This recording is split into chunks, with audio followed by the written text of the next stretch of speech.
Fora da Caixa. A análise dos factos que marcam a atualidade. 25 minutos para as 9 da manhã, Fora da Caixa, sempre às terças-feiras, com os comentários de Vladimir Silves Ferreira, a quem damos votos de bom dia e boa semana. Como estamos? Tudo bem? Essa disposição? Muito bom dia, Orlando, e também bom dia a todos os radiovintes. Muito bem. Hoje, dia de Nossa Senhora de Fátima.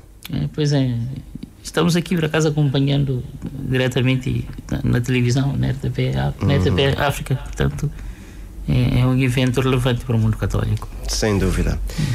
Bom, vamos para alguns temas. Estamos com um eco no fundo, não sei se lá o nosso técnico Adão de Brito também na praia poderá nos dar aqui uma ajudinha. Estamos com um pequeno eco.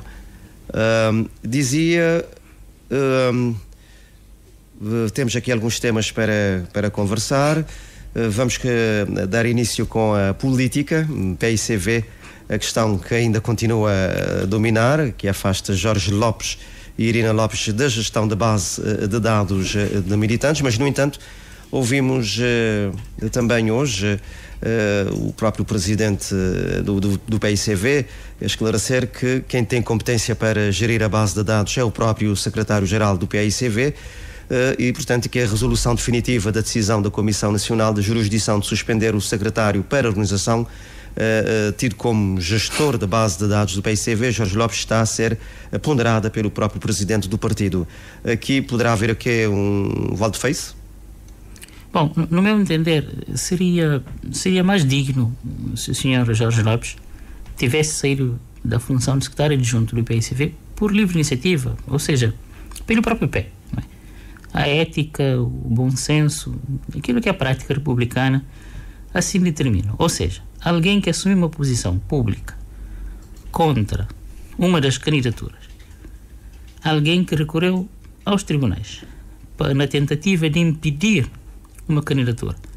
Ora, um cidadão nessas circunstâncias deixa de ser suficientemente idóneo para continuar a ser gestor da base de dados que vai servir precisamente de base para as eleições que vão ocorrer agora, vamos lá ver, no dia 25 de maio. Aqui, portanto, a decisão da Comissão Nacional de Jurisdição e Fiscalização, que se pronunciou perante uma queixa apresentada pela mandatária da candidatura Francisco Carvalho, decidiu, pelo que, ao meu ver, era o mais óbvio. Ou seja, confirmou que o Sr. Jorge Lopes, aliás, não podia continuar a exercer as funções que vinha exercendo de forma claramente tendente aos seus próprios interesses. Portanto, interesses que ele assumiu publicamente, não negou, ele assumiu essa posição. Portanto, aqui também, quer dizer, a meu ver, aquilo que é a decisão da Comissão Nacional de Jurisdição e Fiscalização, também há espaço para uma leitura política, ou seja, desta decisão. É que, mais uma vez, voltamos a ter uma decisão jurídica favorável à candidatura de Francisco Carvalho. Portanto, eu não vejo aqui quais são os ganhos que, eventualmente, as candidaturas ou a candidatura que o Sr. Jorge Lopes pretende apoiar ou beneficiar, ou com o qual ele se identifica mais, não sei, ele não assumiu isso publicamente. Eu não vejo ganhos, porquê? Porque toda esta situação possibilitou mais uma vitória simbólica à candidatura de Francisco Carvalho, que foi a decisão da Comissão Nacional de Jurisdição e Fiscalização. Portanto, o cenário é este. Agora, entretanto, voltando à questão que coloca, algumas vozes dentro do partido, inclusive o próprio presidente do partido, têm defendido que a Comissão Nacional de Jurisdição e Fiscalização não tem competências para decidir em casos do tipo e que esta competência seria do Conselho Nacional. Esta interpretação me obriga a acreditar que ainda pode estar em cima da mesa mais um possível recurso ao Tribunal Constitucional. Ainda não é certo que vamos ter eleições no dia 25 de maio, porque este novo cenário pode ser objeto de recurso, estando esgotado os recursos internos do partido, os órgãos internos do partido, nada impede, já que já se abriu um precedente, é normal que se volte a recorrer, portanto, ao Tribunal Constitucional para voltar a repor esta leitura, não é, de um determinado seguimento entre o partido que considera que portanto, a Comissão Nacional de Justiça e Fiscalização não tinha competências para atuar nesta situação. Seria legítimo esse tal recurso, né, ao Tribunal Constitucional, mas não atrasaria também todo este processo e em termos de marketing político isto não desgastava também um pouco o PICV? Sim, agora, isso é preciso, lá está, os partidos são o reflexo daquilo que são os comportamentos dos seus militantes e dos seus dirigentes. Do ponto de vista jurídico, conforme bem disseste, isso é possível.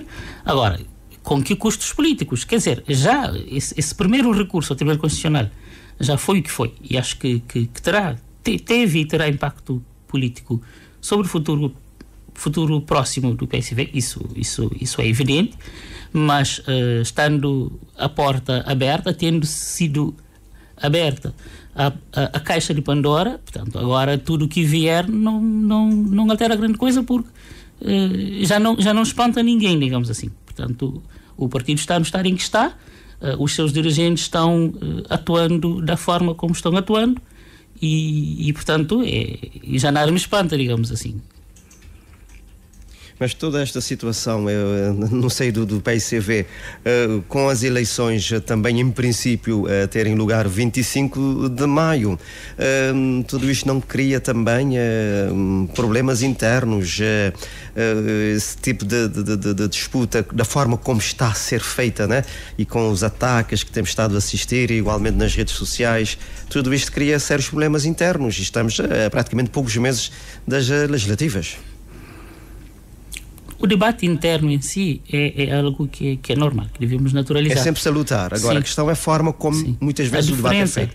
Sim, a diferença de opiniões, mesmo que... Repare, que os militantes entre si tenham debates acalorados, isso sempre aconteceu. A diferença talvez é que agora as redes sociais acabam por dar um destaque maior. Mas debates acalorados, isso é normal.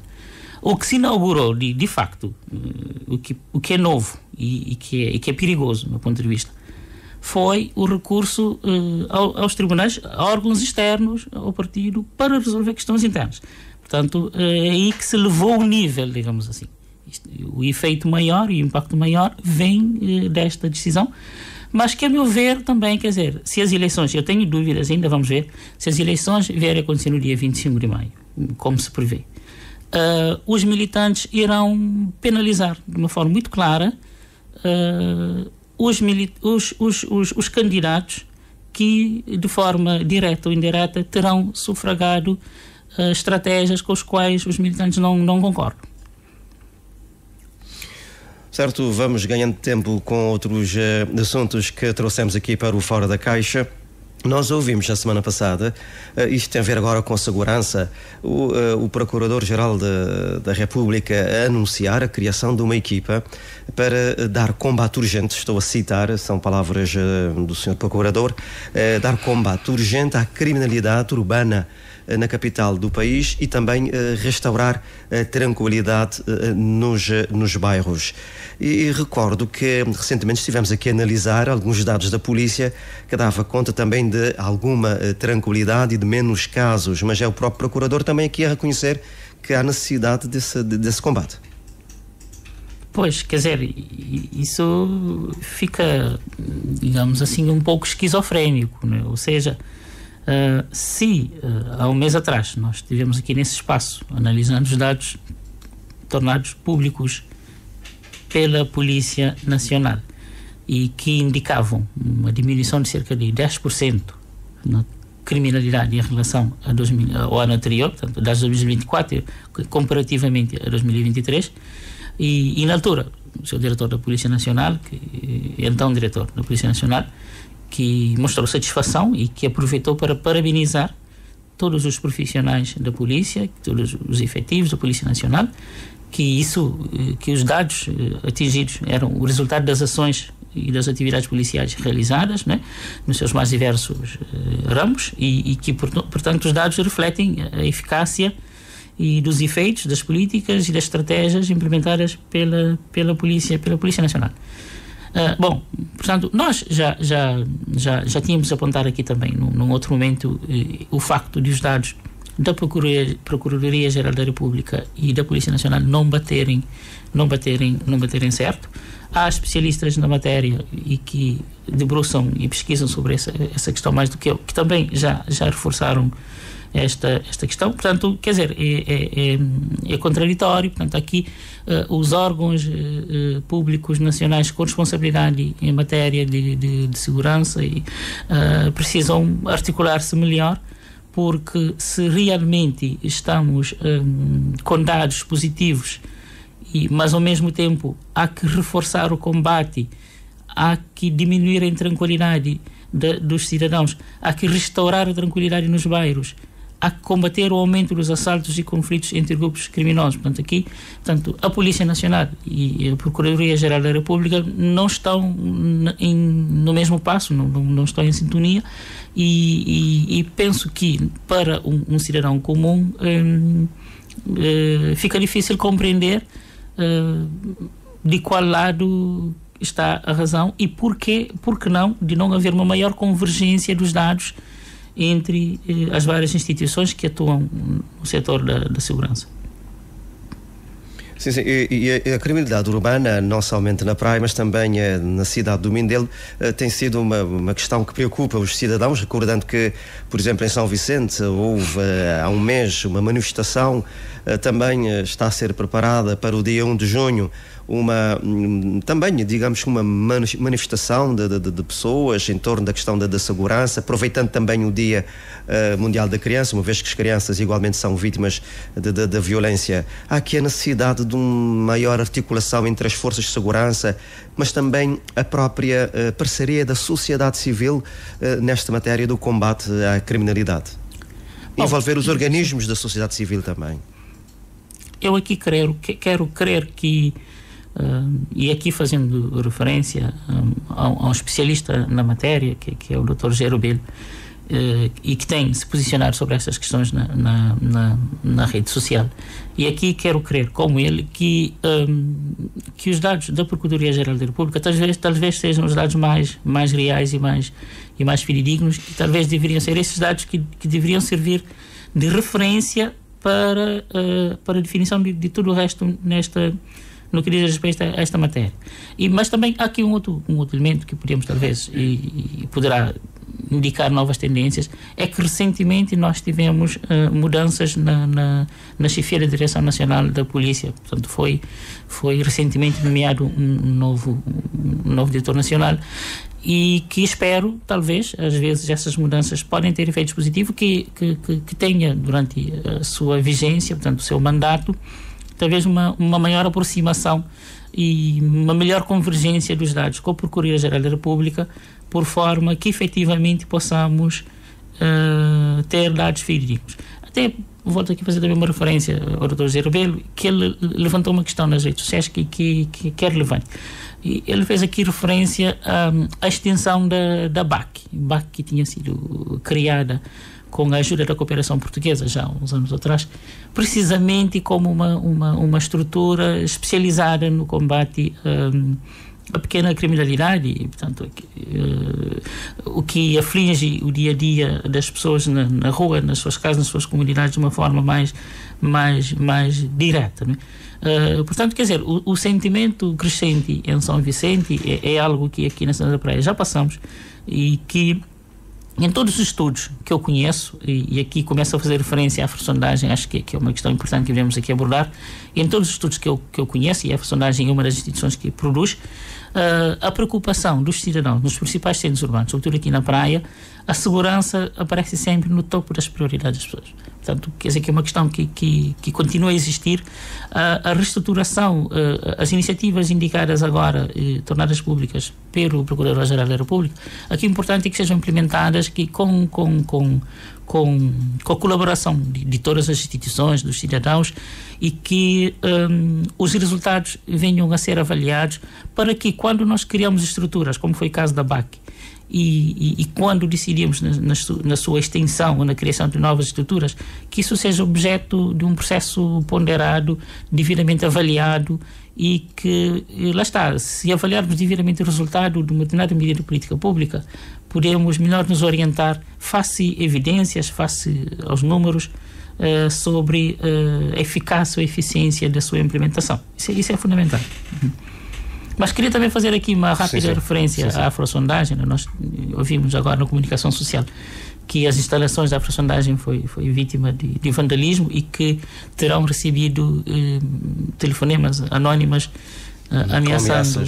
Sim, e isso é grave e penso que as instituições devem atuar rapidamente, porque moralmente, no Estado que se diz democrático e de direito, é importante que as instituições que produzem dados, e aqui tanto o INE, a sondagem, as universidades, qualquer outra estrutura privada e empresas que produzem dados, tenham as condições de o fazerem com total liberdade. Portanto, aqui penso que todos os cidadãos de bem estarão solidários com a empresa, e estaremos também e lutando dentro das nossas possibilidades para que, portanto, o trabalho da instituição não seja posto em causa, porque seria, claramente aqui, um fragilizar do nosso próprio sistema democrático. Portanto, o apelo que nós deixamos aqui é que as autoridades atuem e que seja tudo resolvido. Mesmo para finalizar, temos outro assunto que tem a ver com o anúncio da greve dos pilotos da TACV, que ponderam partir para a greve já a partir do dia 22 de maio, uma decisão que saiu recentemente da Assembleia Geral Extraordinária dos Trabalhadores. O presidente do sindicato apresenta algumas justificações. Por exemplo, há um conjunto de reivindicações, nomeadamente incumprimento nos pagamentos dos suplementos remuneratórios, também a regularização do cancelamento de consultas médicas e a eliminação do seguro de vida e acidentes pessoais. Portanto, aqui estamos esperando reivindicações justas da classe, dos pilotos da TACV, e agora com esta ameaça de greve e depois todos os constrangimentos que poderá trazer, embora o PCA da empresa garante que a TACV está aberta para o diálogo e chegar-se a um entendimento. Bom, os pilotos é uma classe especializada, por isso a greve numa classe com alto grau de especialização tem sempre mais impacto. Por isso o poder negocial dos pilotos é maior do que dos professores ou dos vigilantes, quer dizer, há outras categorias com menor grau de especialização, e que também isso fragiliza a capacidade das mesmas em termos de luta sindical. Portanto, aqui menos espaço para o empregador jogar com aquilo que Karl Marx chama de o exército de reserva. Portanto, uma empresa como a TACV não pode, perante uma exigência, uma reivindicação dos pilotos, contra-argumentar com o seguinte argumento, faça a expressão: bom, quem não quiser trabalhar, há pessoas desempregadas, nós podemos contratar novas pessoas amanhã. Portanto, um piloto não é uma profissão, uma classe que é facilmente substituível, o que lhe dá, portanto, maior capacidade de negociações. Portanto, é mais fácil que consigam alcançar os resultados que pretendem, os objetivos que pretendem na negociação, nesse caso com os TACV. Agora, é o que eu tenho dito, falta, talvez, na nossa sociedade, uma consciencialização maior da importância dos sindicatos a todos os níveis e em todas as áreas. E eu tenho reforçado aqui, precisamos de centrais sindicais mais fortes. E nós, como é que podemos ter centrais sindicais mais fortes? Diminuindo a fragmentação. Portanto, é importante que o NTCCS e parte da UNTCCS que está em fratura com a própria direção, é importante que consigam um entendimento para podermos ter uma central sindical forte. É importante que a CCCL também não tenha uma atitude parecida com aquilo com o termo que no Brasil se utiliza muito, que é a caracterização do sindicato pelego, ou seja, quando um sindicato se torna mais condescendente com o poder. É preciso que todos os sindicatos atuem fortemente em defesa da classe. E também é preciso que se os pilotos se organizam enquanto sindicatos, é porque são uma classe trabalhadora. E sendo uma classe trabalhadora, são tão trabalhadores quanto os professores, os vigilantes, os motoristas dos autocarros. Falta também uma estrutura sindical que crie uma consciência de classe junto à classe trabalhadora, seja piloto, seja segurança privado, seja qualquer nível. E há necessidade de, em vários momentos, que as lutas sejam coletivas. Eu, fruto da minha profissão, eu acompanho muito a luta dos docentes do ensino básico e secundário e sinto que a luta dos meus colegas docentes nesses níveis de ensino seria uma luta com melhores resultados se tivesse congregado numa estrutura maior e se a estrutura dos professores não tivesse subdividido, fragmentado em 3 sindicatos. Ora, uma profissão com 3 sindicatos se fragiliza no diálogo com o empregador. Porque, por exemplo, o Ministério da Educação convoca cada um dos sindicatos dos professores individualmente para negociação. E quando é assim, os sindicatos se contradizem entre si, não conseguem se articular. Isso tudo, quem perde é a classe docente. No caso dos pilotos, o facto de terem a especialização que têm, é uma classe facilmente de ser substituída, e terem um único sindicato, torna a condição dos mesmos muito melhor em termos de negociação, e com certeza que grande parte das suas reivindicações vão ser atendidas. Já que trouxe aqui a questão dos professores, ouvimos o presidente do SINDEP a falar numa certa injustiça e confusão com a publicação da lista provisória de transição do pessoal docente, que foi publicada pelo Ministério da Educação, e ao mesmo tempo alertar os docentes que têm 45 dias, né, para reclamações. Sim. Do que tem circulado nas redes sociais, portanto, há professores com mais de 100 anos e cujo nome aparece na lista. Há professores que já faleceram também que aparecem, portanto, quer dizer, a lista foi publicada talvez um pouco à pressa, há pequenos detalhes a corrigir, mas isso acontece, portanto, estamos a falar também de um universo grande. Portanto, cabe agora ao Ministério corrigir. Eu vi também algumas pessoas questionando da legalidade da publicação dos dados pessoais dos professores nas redes sociais. Isso é algo, acho que até alguém está a pensar em acionar a Comissão Nacional de Proteção de Dados.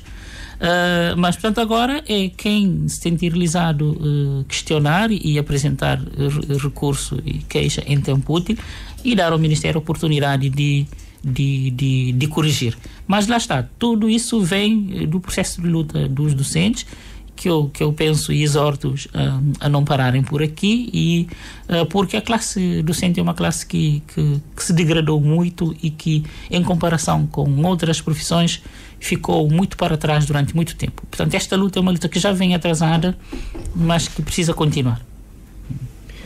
Vladimir Silvas Ferreira, sempre às terças-feiras no Fora da Caixa, com os seus comentários de assuntos que vão marcando a atualidade a cada semana. Muito obrigado. A continuação de um bom dia e da boa semana. Igualmente, um bom dia para Orlando e para todos os rádio ouvintes. Muito obrigado. Foi assim, Fora da Caixa. Fora da Caixa. A análise dos factos que marcam a atualidade.